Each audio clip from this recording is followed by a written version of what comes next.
Hey everybody, welcome back to Tomcat Zone. If you just watched my first video since that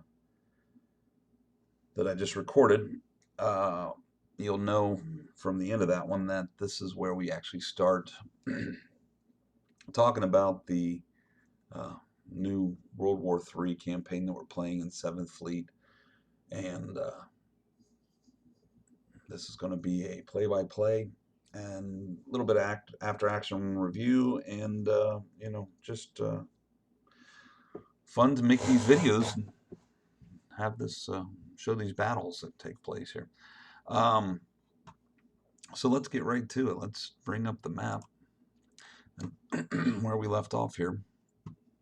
This is a log file, so we're actually trying to do all of these game turns via log files, so that if you watch my 5th Fleet game playthrough, some of the videos didn't have an actual log file to go through as we went action by action, and it left a lot for speculation of trying to remember what happened. The goal here is to create a log file for every time we sit down, and that way when I build these videos we can actually see what Scott did or what I did, um, and talk about it. Anyway, this is 7th Fleet of my fleet modules build. This is World War III, and this is the setup file, the initiation file for our game, and um,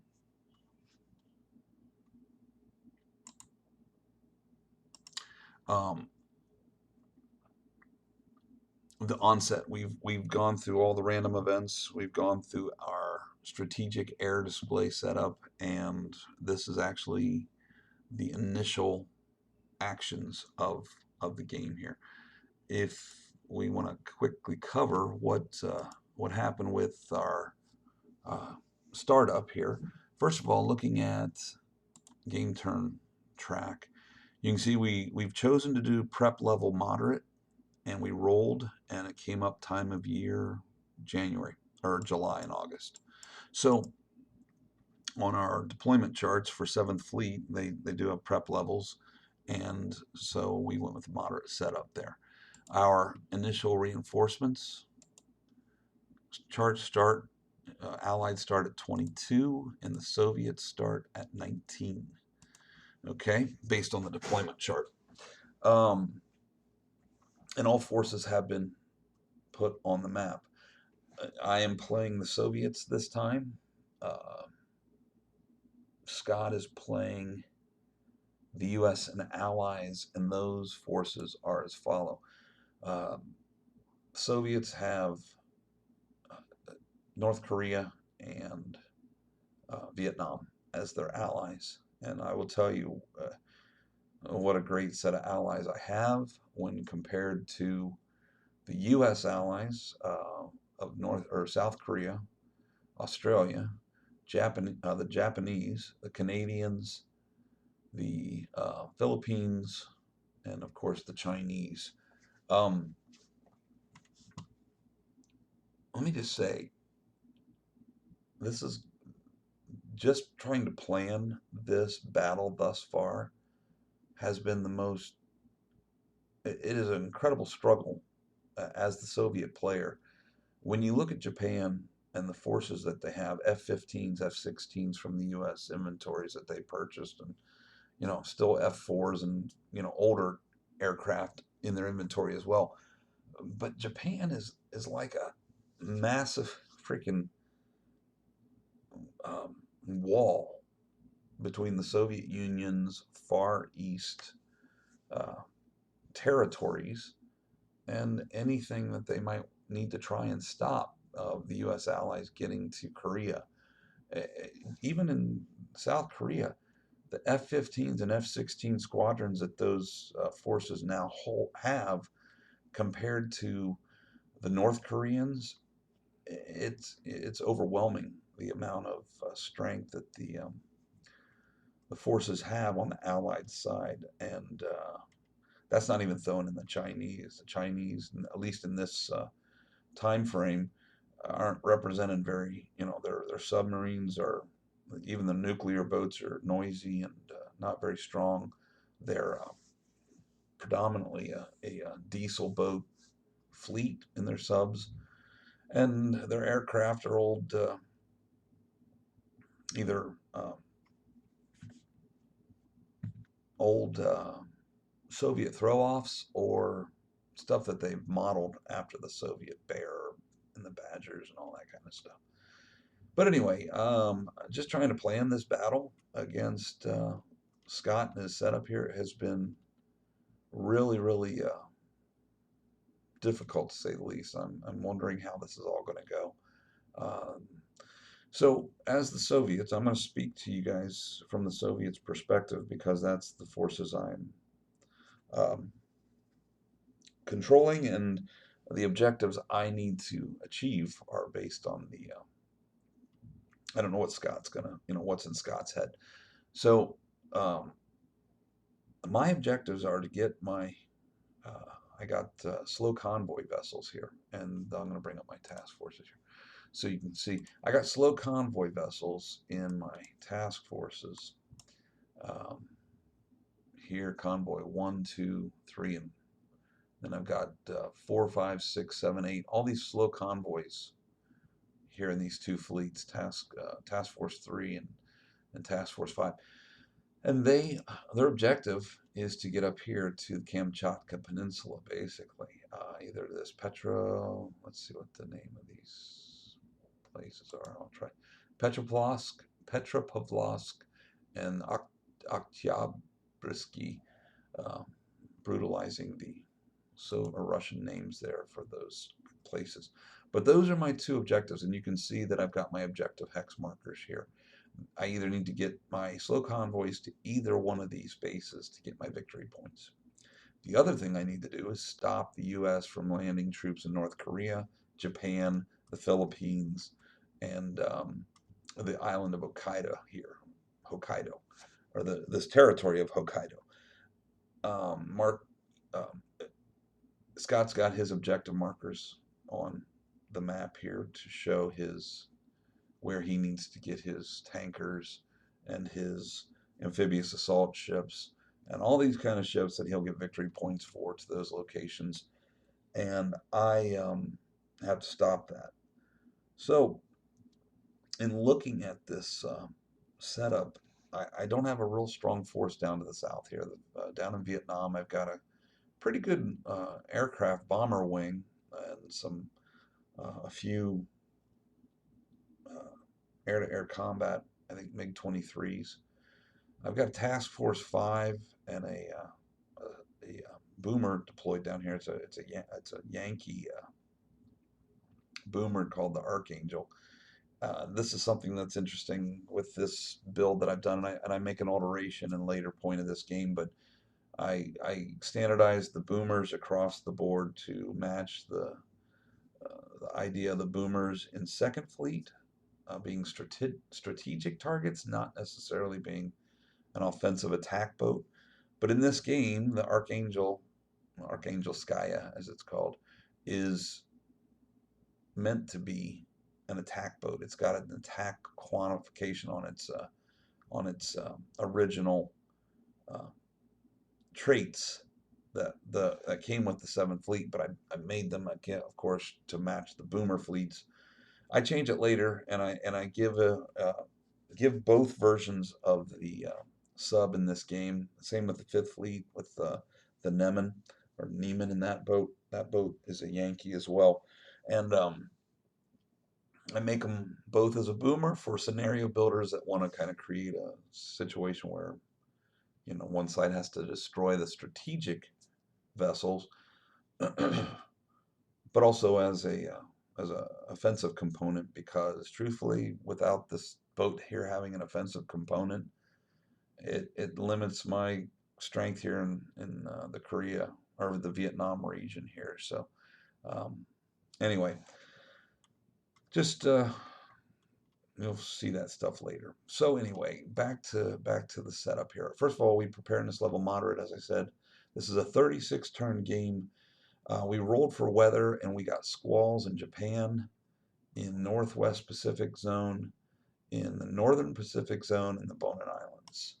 So out here in the Northwest Pacific, you'll see a squall marker, squall marker, squall marker, and then in the Japan zone. Squalls limit ships to 2 hexes, surface vessels, but that's pretty much all they, 2 points per each hex. It's really much all squalls do. Affects surface vessels. It does not affect subs. It doesn't even affect aircraft. We did play this into this, though, that it did affect satellites. With our rolls, no random events in the first turn of the advanced scenarios. I did not get a satellite roll, and neither did we both got a satellite roll, but neither of us got a satellite option. You know, we didn't get any satellite strategic markers to place. So let's go right to the strategic setup here. I placed a bear reconnaissance into the Northwest Pacific, along with some fighter support, some long-range Su-24s into the Northwest Pacific, because, and I'll explain here in a minute why, but I also put some in the Central Pacific, and I put some in the South China Sea. You'll see they're damaged. That's because they got hopped, or bounced, I should say. Now, in the Fifth Fleet rules, it says if a reconnaissance aircraft is attacked by as a non-combat aircraft is attacked by a combat aircraft, they're immediately eliminated. But we use the bounce chart on the strategic displays here.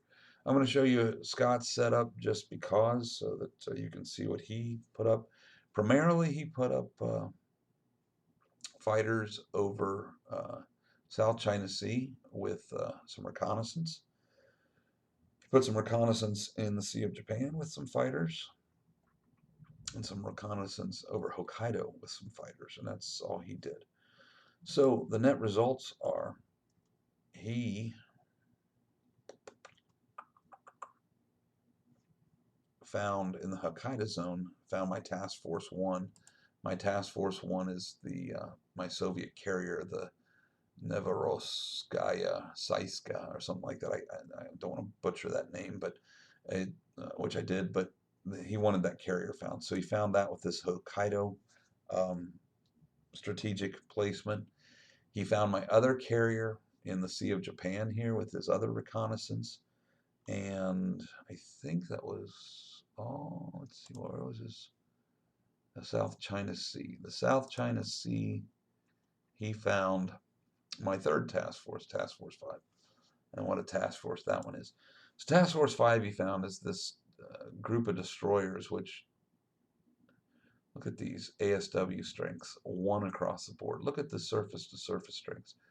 I don't know why these boats would be put to sea sometimes. Actually, these two, the Smyshani and the Smelya, is a Smelya, or whatever, however you pronounce that name. Good, surface attack boats, but for the ships. But for the most part, these guys are not strong ASW craft. Anyway, he found those. That's where he placed his 3 strategics. As we looked at mine, 2 of my reconnaissance aircraft were bounced and sent home, but I did get 1 through here in the Northwest Pacific, and I found Task Force 1 of his, which I really wanted, because Task Force 1 is made up of some slow boats, convoys, 1, 2, 3 here, okay? And in this particular scenario, if I kill a convoy vessel, it does not give me victory points. That's fine. But if I kill these 3 convoy vessels, this 10 on each of the convoy vessels is how many points he will get if he lands them in Hokkaido. So they are not escorted by any aircraft carriers, no major aircraft over these slow boats. So I wanted them. I wanted some quick kills right off the start, and I wanted to kill these victory point ships as fast as I could from him. So that's where I placed my strategic marker, and that's where we begin on the log file, and that's where we begin with this battle. So I believe we roll for initiative, so let's bring up the turn track here. I don't want this, I want the turn track. And we will find that progressing through the log file, something's going on. Let's look what's going on first. Undo, undo, redo.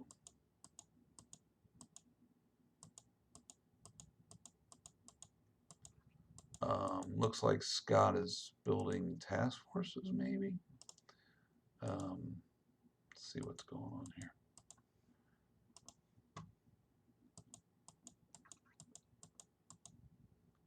All right, now we get into dice rolling. So let's go back. Let's undo these few things here. So, click, click, click.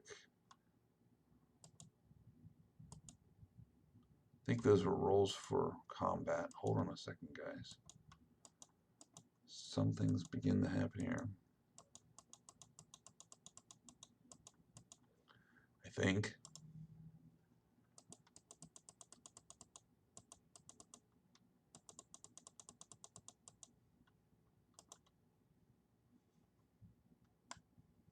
I don't know if he's moving ships around because the progression button is blue, which is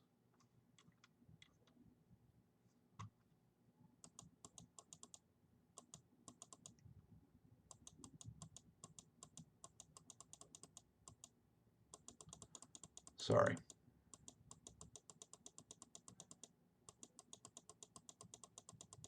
Things are jumping around here. Okay. So something has happened. Why the turn track hasn't shown that we've moved, called up a particular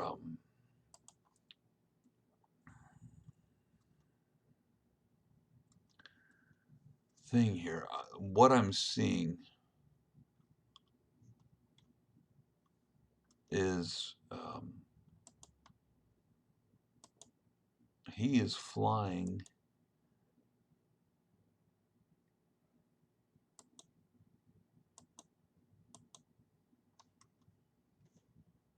his B-52s, and he's all, oh, I see what,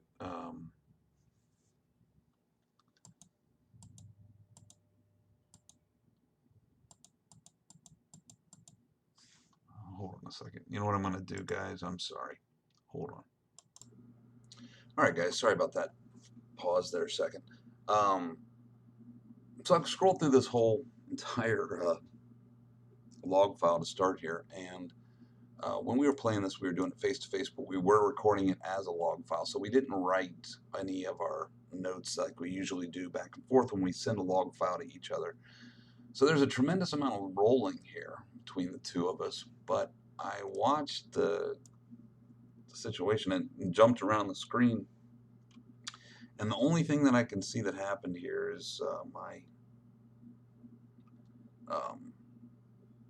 base here in Vasilevo was hit, and because he didn't move what he activated first, I don't know if it was a submarine attack or if it was a bomb attack or a cruise missile attack out of Guam with his B-52. So I'm sure with the next map that I bring up, it's going to show the right activation counter that he used. But bottom line is not to click through everything and have you guys looking at me as this map jumped around and wondering what the hell I'm doing in this video. But long and short of it is I got hit here in Vasilevo. This is a major impact to me because this airbase has backfire bombers stationed at it. Tupolev 26 bombers there. It's got a fantastic Bear reconnaissance sub hunter. and then of course some maize as well. Had a MiG-31 long-range fighter too that was really great. But it was hit by a cruise missile, and again, I don't know if it was hit by a cruise missile from a submarine or the B-52s out of Guam, but we'll figure that out here in a second.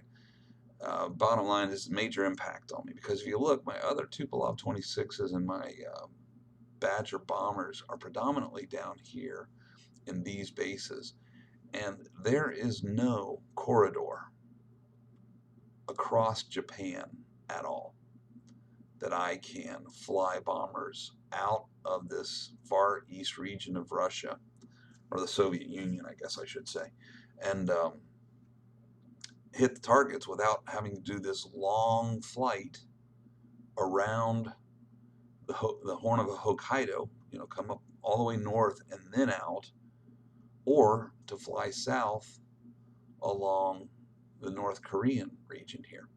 And even in that, I want to get down to the East China Sea Zone. So my strategy, then one of the things you guys are going to see that I focus on, and I will show you because I believe the next turn is mine. There are two bases here. There's this base right here called Hachino, and there's this base here, air base here in Komatsu. And if I can shut down either this air base in Komatsu or this Hachino here, it will create this wonderful corridor out. So if you look at these, 2548, 2648, that 2-hex corridor, if that air base is shut down, it will allow my bombers to fly out of the Far East Soviet region there and not have to worry about Japanese fighters in those areas, at least until those bases are repaired. If I can keep hitting those bases and destroy them, then there's no, now granted, he could park some aircraft here maybe in Hamatsu, but it will take a few turns to get those planes landed and then able to be activated as far as caps go.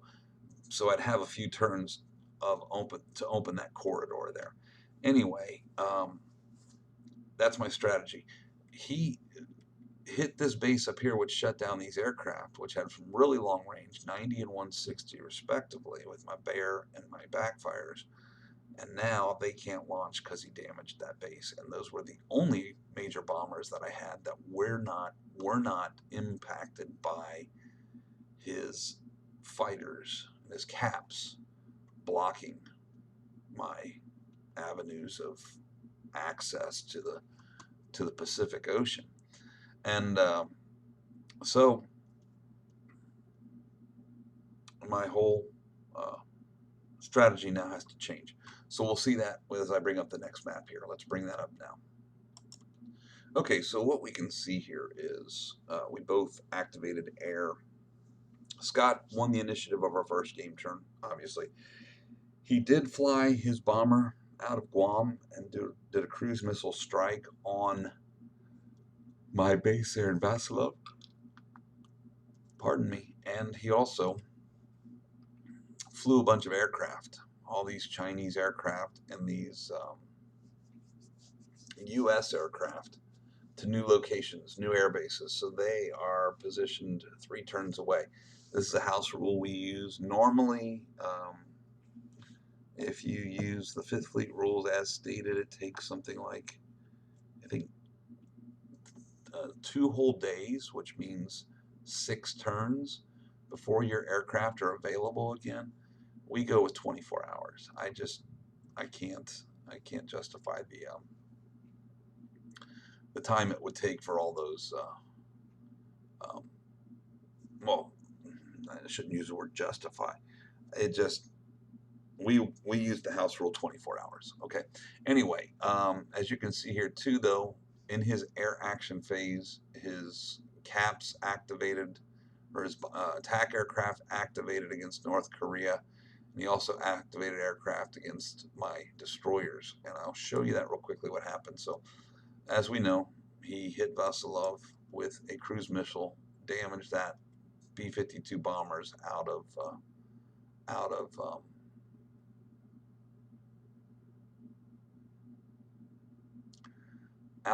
Guam. Now, you will see at the start of this turn, though, my combat air patrol is still active. Combat air patrols stay active even if the air base is hit. Combat air patrols stay active until cap landing phase. So we'll get all the action segments still while my cap's up, but once that cap lands for cap landing phase, it will not be able to launch again. So that base will essentially become non-protected with any kind of combat air support. As I said, he attacked down here in F4s, flew. He moved the stack of F-15s, F4s, did a bombing run on one of my bases here, either Sarawan or Wonsan, and it resulted in nothing to the base itself, but it did. The combat air patrols all engaged across the peninsula of Korea, and mine were all sent home. Returned to base, RTB'd, and obviously he killed one of my North Korean MiG-23s. Lastly, he launched aircraft. He had placed a strategic detection marker against my Task Force 6, and he launched aircraft off of his he's got both of his carriers here in the South China Sea, which is actually a really interesting setup. That was free setup for him. I'm going to switch to solitaire mode here, but both of his aircraft carriers are here. So he attacked the strategic detected Task Force 6, hammered it, damaged one ship, and sunk one of the other destroyers. So that's a bummer. Not really strong air-to-air vessels either. But so that's what happened in that previous map, which I said, hey, got log files and we'll be able to step through this stuff. Well, it didn't turn out so. Obviously, there was a glitch with that starting file. So let's continue. Obviously, it is now my turn. I activate air as well. So let's roll through the log file here. It says, hey, Scott, I've looked at all my options and there's little else I can do to attack an air base. It was useless for the little gain I achieved. The only thing I would want to do is transit 2 aircraft from their base to a new one. So I moved that.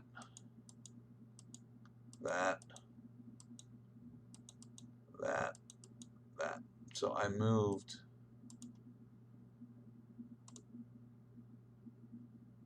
my air. No, see, this is weird. I don't know what happened here.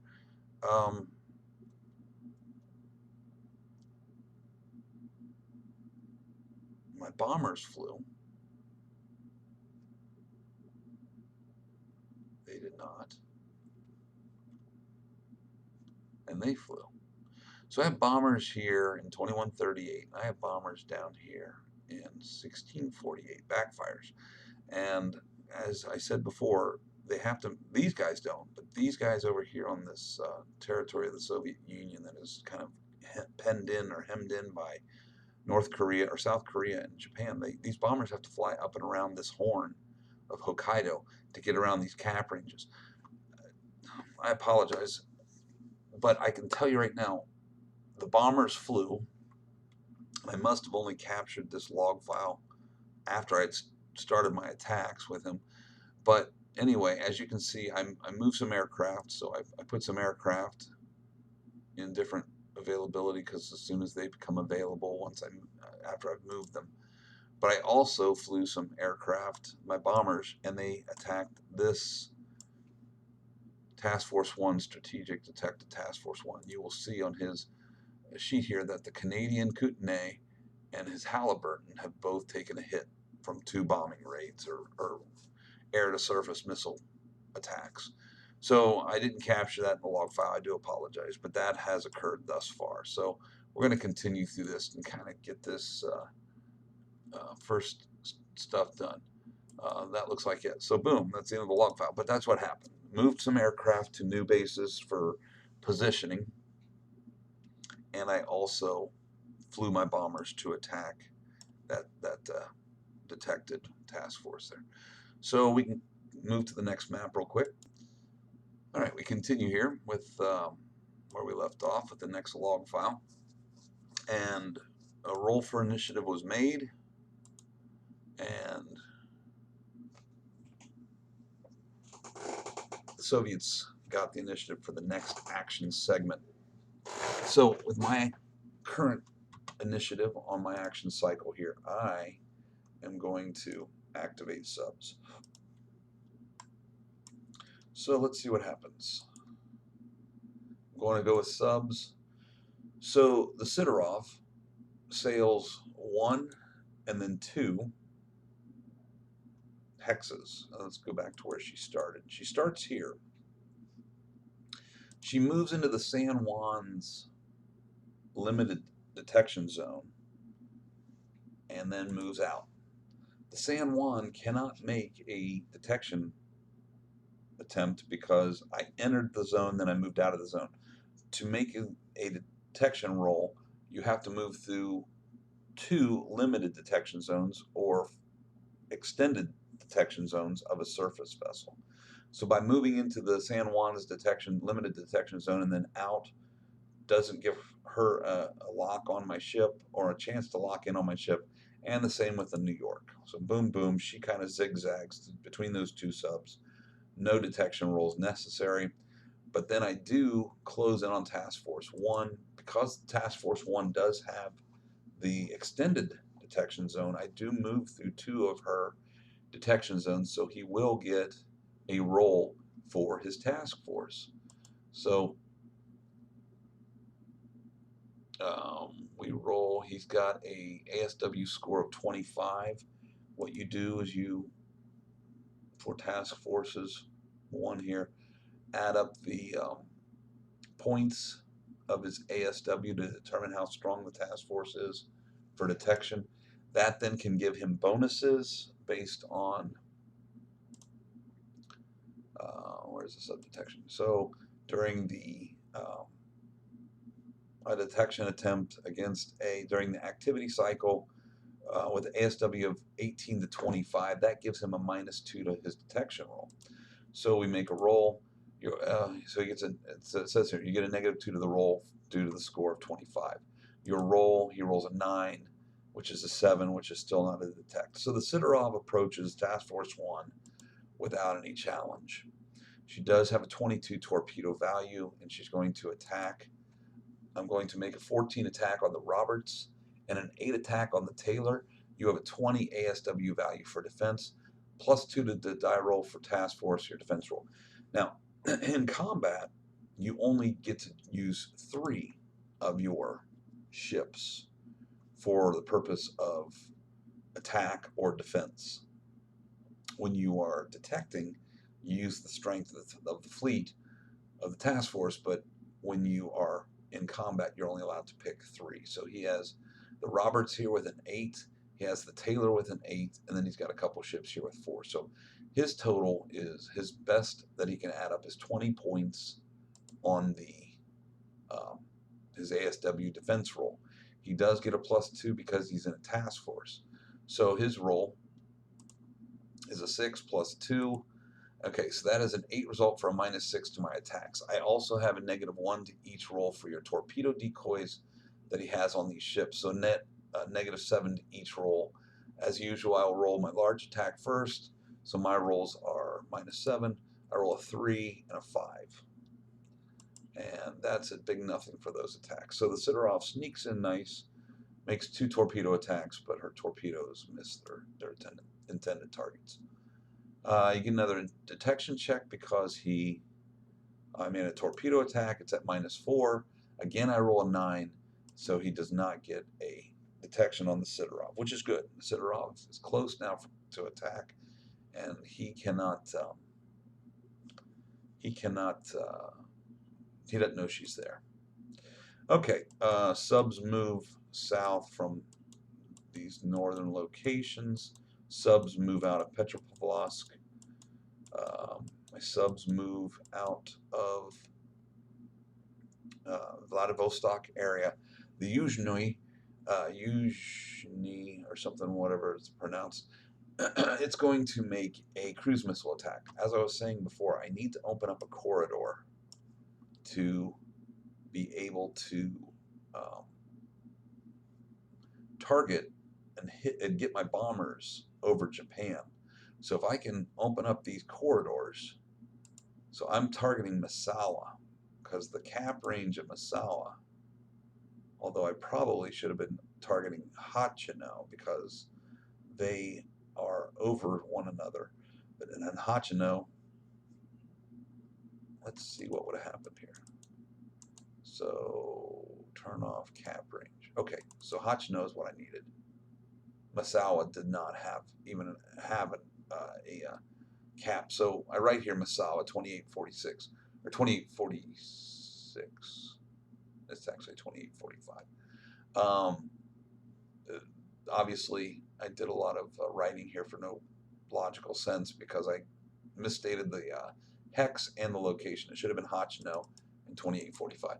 So I'm going to do a cruise missile attack on this base here with the hopes to cripple that when the landing phase, especially in the morning phase or morning turn of the game, that will give me 2 full turns before that cap can, or the repair phase of that base, and that cap can launch again. So that would give me at least 2 flights beyond this of my aircraft bombers to get out and around and outside of Japan without having to fly around it. Anyway, long story short, we go to make a cruise missile attack against that base. There, I corrected myself. I have an attack value of 9. You have take a -1 to my roll because of your cap. I roll a 3, which is no effect. So the usually uses one of its cruise missiles, and you will see on the logistics now as I mark that I've used the cruise missile strike out of that ship. And so its efforts were in vain. Next comes the Bolshi something. It's a long name there. It moves south. I keep adjusting how I want to bring her. The Bolshaya, I didn't want to necessarily have her against the coast, but that Japanese sub is right there, and I didn't want her to get a detection option. So it is a deep diver, but still, I didn't want her against the coast, but I went with it anyway. Makes the same attack. I roll a 7, and again, -1 would have been a 6. Excuse my French there, but if we go to the chart here, miscellaneous charts, base damage. I don't know why that wouldn't have been an effect. The Bolshaya will make the same attack. All 7 -6 on the CRT. Let's go to that first. CRT on a 9, 7 reduced to 6 on the CRT is a 3, and that's why I cussed, because I could have had if I'd rolled a 7 or better, or without that his cap knocking my cruise missiles out of the air, I would have gotten that 4, which would have been a base damage, but I did not, so that's a no. I needed an 8 or 9 to be successful. So again, I mark off my point there of logistical for the Bolshaya. Bolshaya actually has, if we look at her logistics, she has 2 cruise missile strikes, so I've only used 1 of those. Next are my North Korean subs. They start moving about, and my other subs start moving across the board with their intended locations to move to. And that was it. That's it for that one. So let's continue here. Let's bring up the next map. All right, this is the last load in that I'll have to do because this, I believe, plays out the rest of the turn here.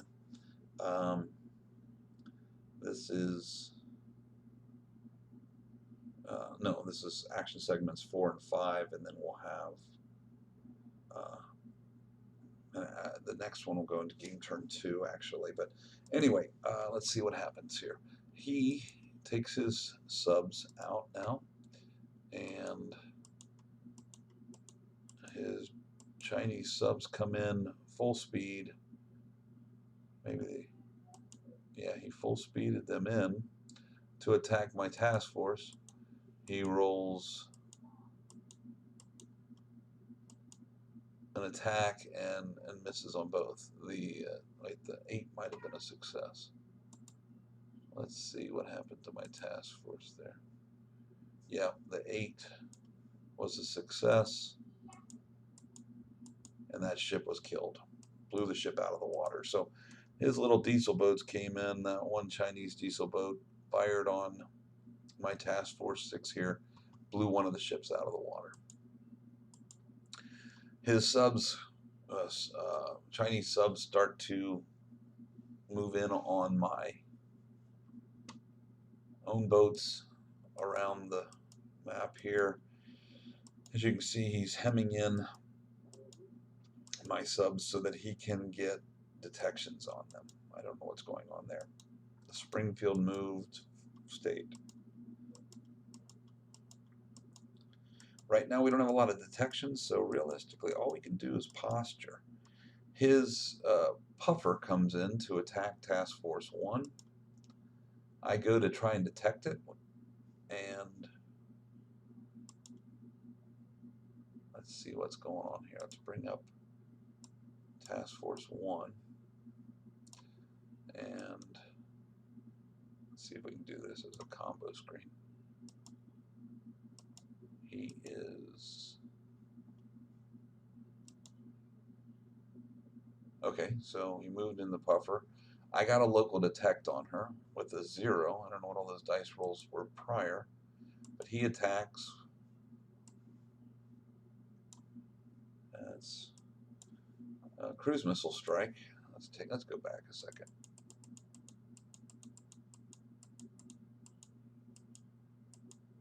Okay, so we continue. Boom, boom. These subs move about. Okay, the blue back moves north. The puffer, he moved, but then we do a couple rolls there. He must have attacked. That's what that roll was. The 7 was me trying to detect the puffer as it came in. I did not then roll for my ASW defense. He rolls a 6 minus my ASW defense, and then a 4 for his 2 attacks, and he gets nothing, no successes against my Task Force 1. With Task Force 1, if you look at it, is really powerful in ASW. I would have had a 10, 17, 23 on that. So if you look at my roll here of a 2 on the CRT with a 23, 2 on a 23 would have been a minus 3 to his attack. Would have been a plus 2 because of Task Force. So I would have rolled a 4. 4 on 23 would have been a minus 4 to his attacks. And then he rolled a 6 and a 4 respectively. A 6 becomes a 2.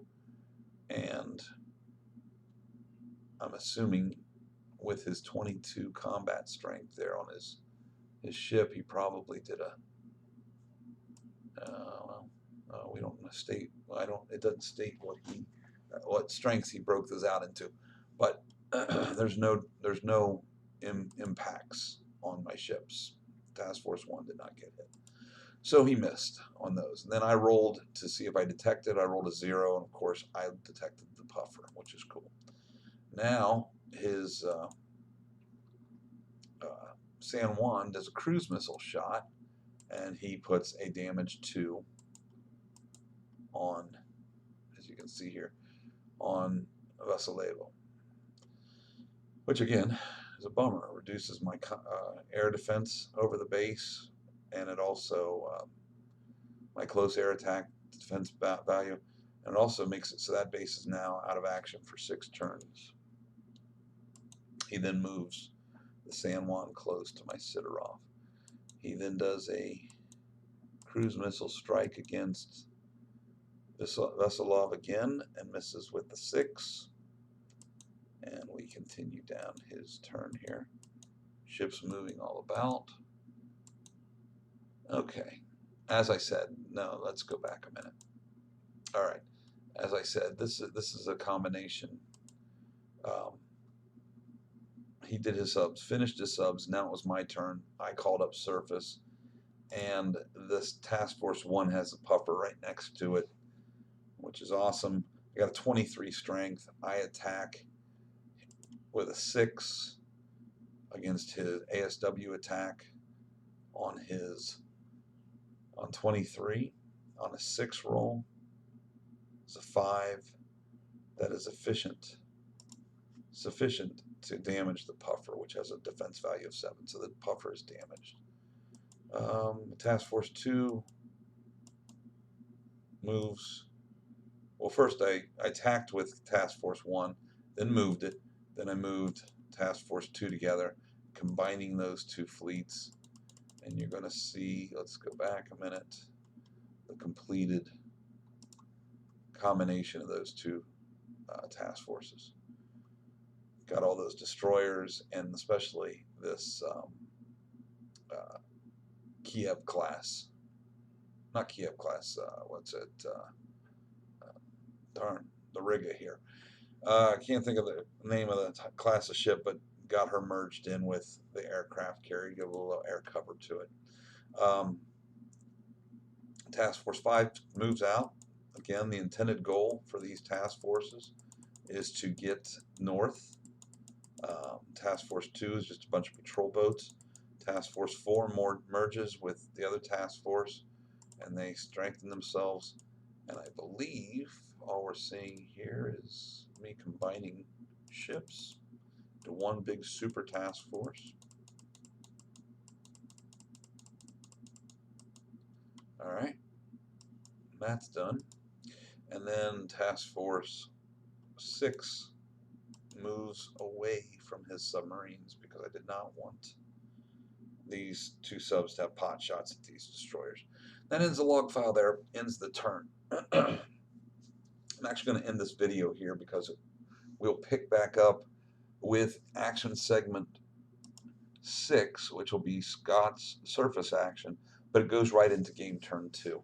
So let's stop the video here. Thanks for watching. If you enjoyed this video, give it a thumbs up. I appreciate that, and we'll continue this new ongoing war here in the Pacific Ocean. Just a little thought thus far. My primary concerns being mentioned already, with Japan basically being a massive wall of aircraft, that there's no way, even with fighter support, that I could get through with any, when I'm looking at F-15s and F-16s in his combat air patrols. It's immense, and I'm flying MiG-23s here. It just doesn't, they don't add up. There's no way to make these attacks and make them, especially over air bases where he gets his full combat value, unlike over an aircraft carrier where it degrades the further you go away from the carrier. It's nice to have this one task force found, and I'm going to promise you it is going to be my intention to destroy this thing, to not let it get out of the Northwest Pacific while I've got the strategic marker on it. And the rest is just starting the race back north towards Kamchatka to get those slow convoy ships up there. I'm realizing North Korea doesn't have any kind of strength whatsoever to offer except for these subs. My goal with these diesels is to load up the Tsushima Strait here, the Tsushima Strait, I should say. I get victory points for that. So for every sub I can sit in there for the whole game, I get, every time the armistice marker moves, I get victory points. So I'm gonna just, that's the intention of those boats. Vietnam doesn't seem to have much to offer right now. My bombers can't penetrate, hell, even the Philippines and the combat air patrols they have there. I can't get the fighter craft out far enough, even with mid-air refueling. So it's going to be an interesting battle. The Japanese and the U.S. allies combined are a technological nightmare compared to what the Soviets have. Even my SS-22 strike, I tried for Hachino 2, and I think it It was amongst these rolls up here, but it did not impact. Let's see ammunition. Yeah, you can see I marked one off, and obviously no success. So anyway, let's finish the video here. Those are my thoughts, but let's finish the video here. And I appreciate you watching, and I hope you stick around for the whole series as we go through this new war. Thanks a lot. Talk to you soon.